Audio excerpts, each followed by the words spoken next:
I know this world is constantly rushing. People scroll fast, judge faster, and barely stop to breathe. So, if you're still here, even for just a few seconds, I truly thank you. I didn't write this to change your mind. I wrote it because I needed to let it go, to stop carrying silence like a second skin.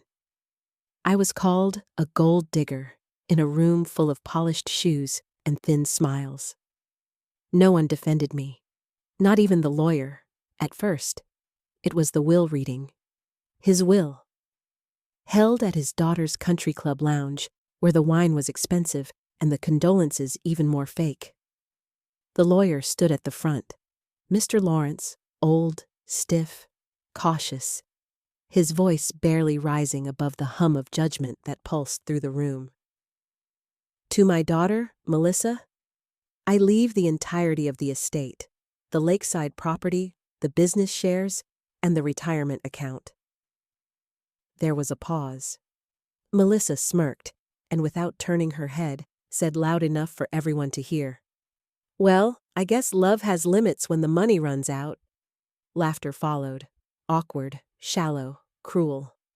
My stomach didn't drop, it clenched. Mr. Lawrence cleared his throat again. "To Lorraine, that's me." He looked over the rim of his glasses, then back to the page. "A small token of appreciation for companionship and kindness." I heard someone exhale, mockingly. Another glass clinked. A cousin whispered, "Wow, cold I didn't move, didn't cry, didn't even blink." My hand rested on the corner of the oak table, knuckles white under pressure I wasn't sure was anger or grief anymore. I had loved that man, truly. But in that room, no one saw that. They saw a younger wife. I used to think silence was strength. That if I didn't complain, didn't push back, they'd eventually see me, understand that I wasn't there for money or comfort, but for him.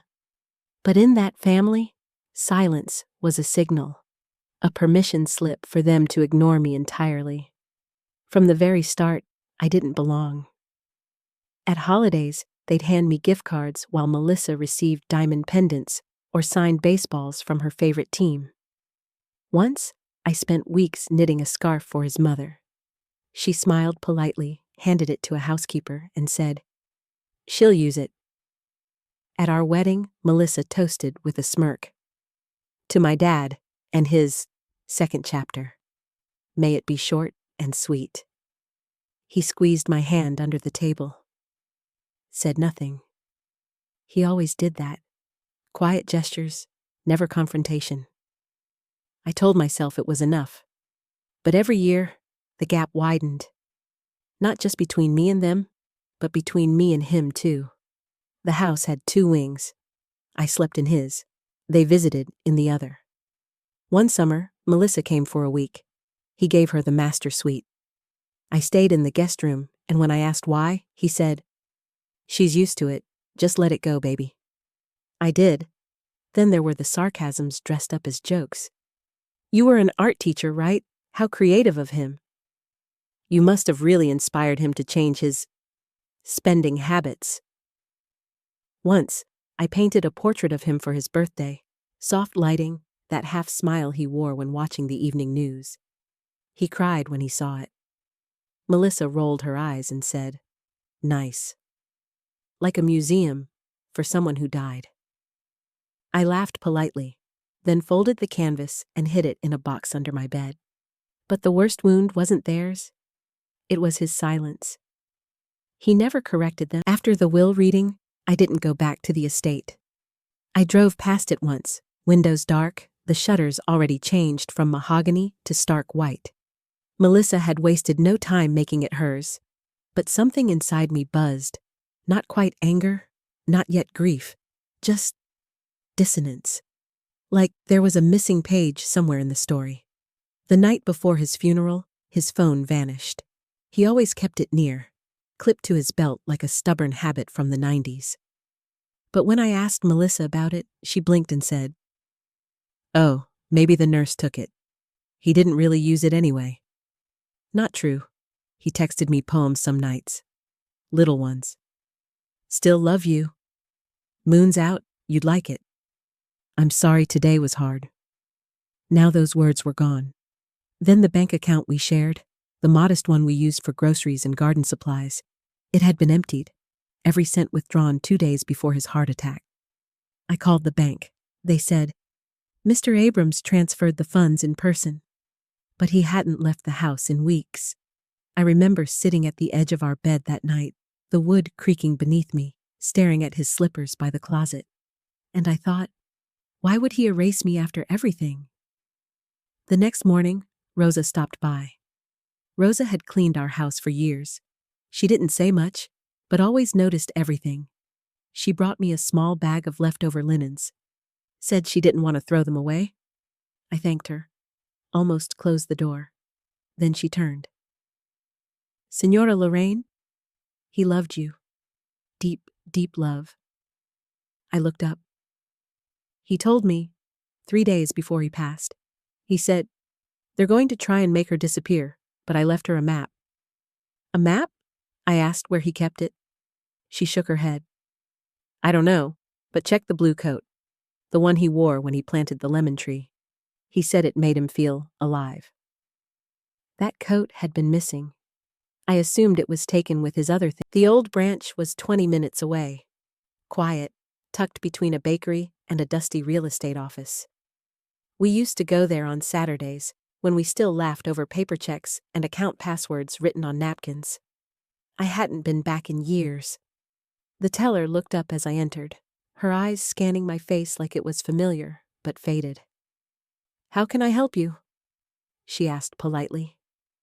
I slid the key across the counter, along with my ID. I'm here for box 317. I believe it's registered under Alan Abrams. She blinked, glanced at the key, then typed something into her terminal. Her brows lifted slightly. Give me just a moment. I waited by the window, watching a child press a grilled cheese sandwich against the bakery glass across the street. When the teller returned, she was accompanied by a man in a dark suit, branch manager probably. He gestured for me to follow. We entered the vault. Steel door, cold air, silence. Inside, he slid open a drawer and pulled out a long, narrow box. Mr. Abrams updated this box access 4 months ago, he said quietly. Only your name is on it now. He placed it on the table, stepped back. I opened it slowly, unsure what I expected. Jewelry, letters, photos? But what sat inside was so perfectly Alan, I nearly laughed. A cream-colored leather folio, one of those old-fashioned ones with brass corners. I opened it. Inside, a signed letter titled Living Memo, Not Part of Primary Will. Bank statements for a private trust account under Lorraine Abrams Revocable Trust. A laminated copy of a notarized declaration. This account exists outside of inheritance terms. It is not a gift, it is protection. And a flash drive. My fingers grazed the paper. $3,265,000, accumulated over 12 years, untouched. I staggered back into the chair, my breath catching. On the back of the letter, he had written one sentence. You were never the gold digger, love. You were the gold.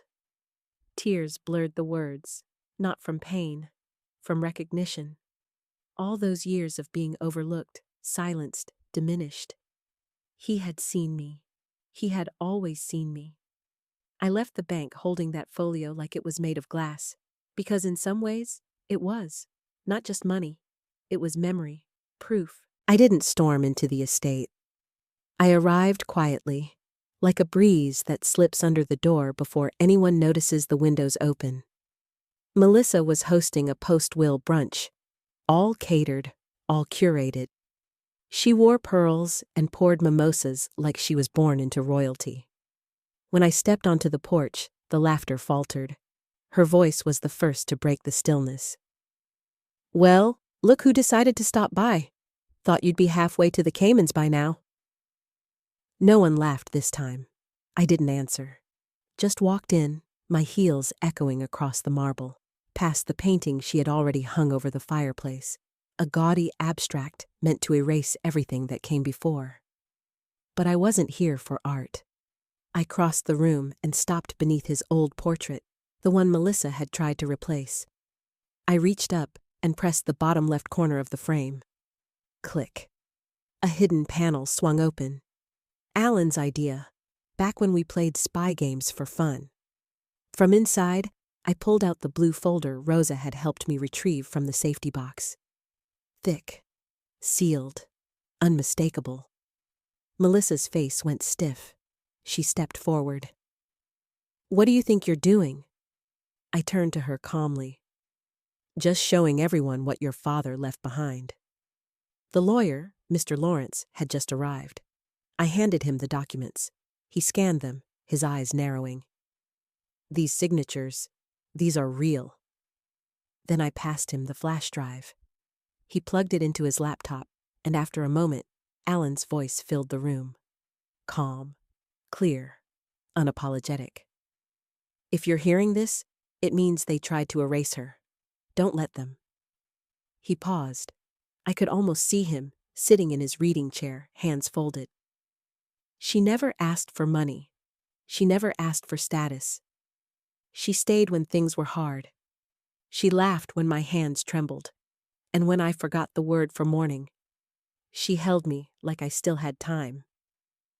Melissa tried to speak, but Lawrence raised his hand. Alan's voice continued.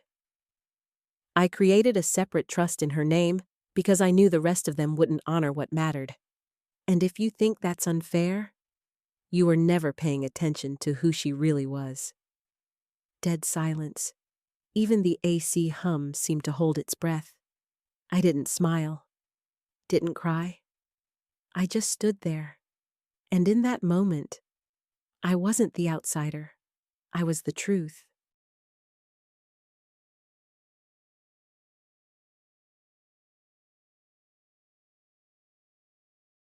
The room was cracked wide open, but no one knew how to seal it shut. Melissa's lips curled. She reached for her wine glass, as if a sip of Chardonnay could drown the shame rising up in her throat. "This is fake," she muttered. "He was old. He was confused. You manipulated him." Mr. Lawrence looked up from the documents, eyes narrowed behind his bifocals. "Every form is properly notarized, every transfer legally executed. The audio is dated, verified, and admissible. He was in full cognitive function. There are evaluations to prove it." Melissa flinched. For the first time, her voice lost that silky veneer. "You think this is justice?" she spat. "You think you deserve this? You painted fruit bowls for a living while I ran boardrooms." "I painted his life," I said quietly. "And you avoided it." She stared at me, nostrils flared. Her eyes darted around the room, but no one moved. Then she looked at her uncle, Alan's brother, who had been silent until now. "Uncle James, say something." He shook his head. "I watched her carry him down the stairs when you were too busy updating your Instagram story." The silence returned, but this time it pressed down hard on the people who used to laugh the loudest. Alan's mother, Melissa's grandmother, reached into her purse with trembling hands. She pulled out an envelope, aged at the edges. "I wasn't supposed to show this," she whispered. "But Alan gave it to me before he passed. Said if the family turned on Lorraine, I'd know what to do." She opened it. Inside, a photo of me and Alan. No makeup, no suits, just two people covered in flour from baking a terrible pie. On the back, Alan had written, "This is love. Not the kind that performs, the kind that stays." I closed my eyes. That day had felt so small. Now it carried the weight of everything. Melissa stepped back. Her voice cracked. "They didn't throw me out, but they may as well have. After the truth settled, no one told me to leave." But chairs shifted. Eyes dropped. Even the walls felt colder. Melissa disappeared into the hallway, heels clicking with sharp, panicked rhythm. Mr. Lawrence packed up his files with quiet precision. The flash drive remained on the coffee table, next to a coaster that still held Alan's favorite brand of green tea. No one reached for it. His mother, the only one who had looked me in the eye all day, gently squeezed my hand as she left.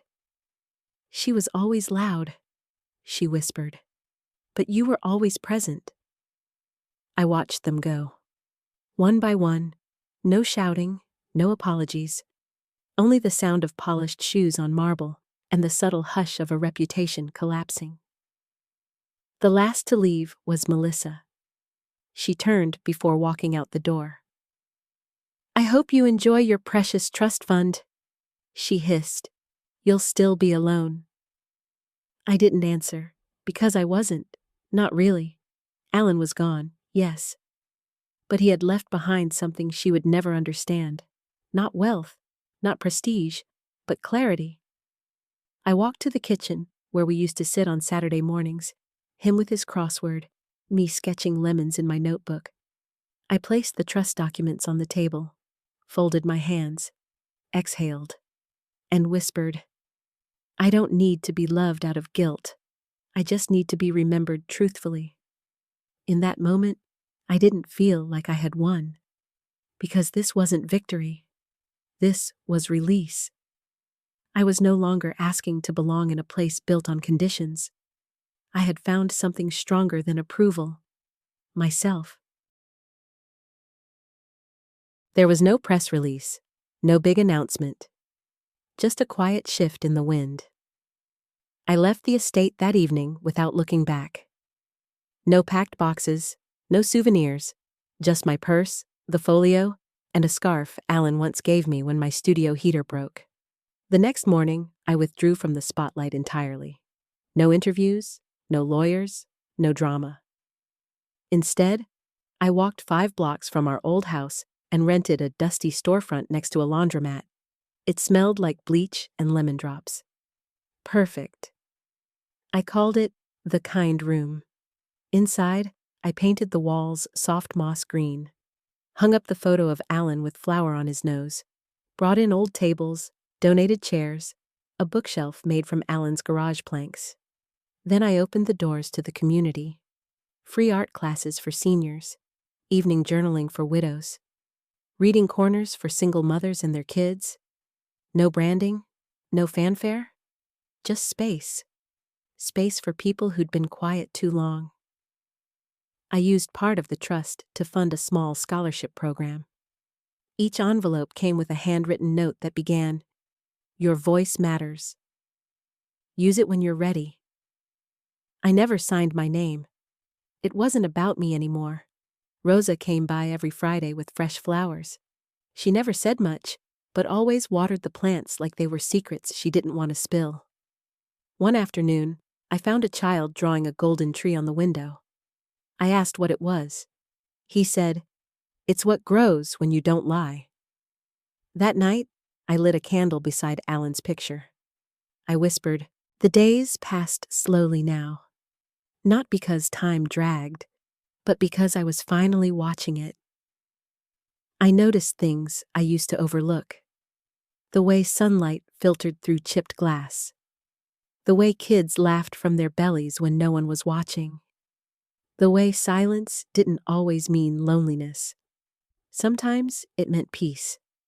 Every morning, I made mint tea. Every evening, I closed the kind room myself, sweeping the floor even if it was already clean, not out of obligation, but out of care. One evening, I found an old sketchbook while sorting the back shelves. The same one Alan bought me the day he signed the trust papers. I had drawn a crooked little house surrounded by trees. Above it, in messy cursive, were the words, "A place where kindness lives, even when no one's looking." I smiled.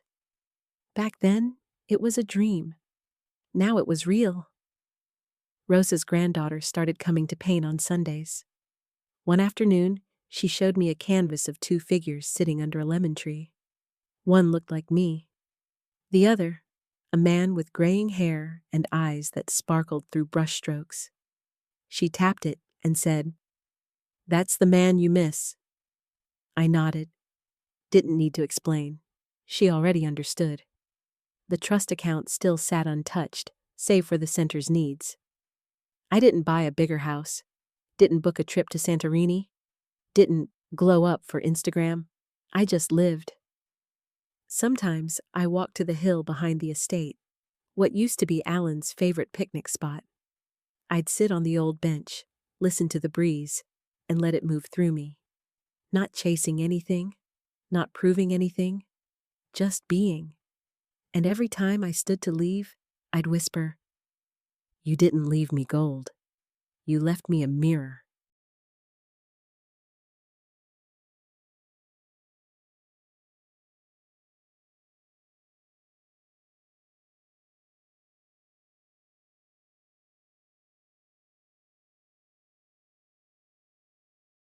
This morning, the air smelled like citrus and dew.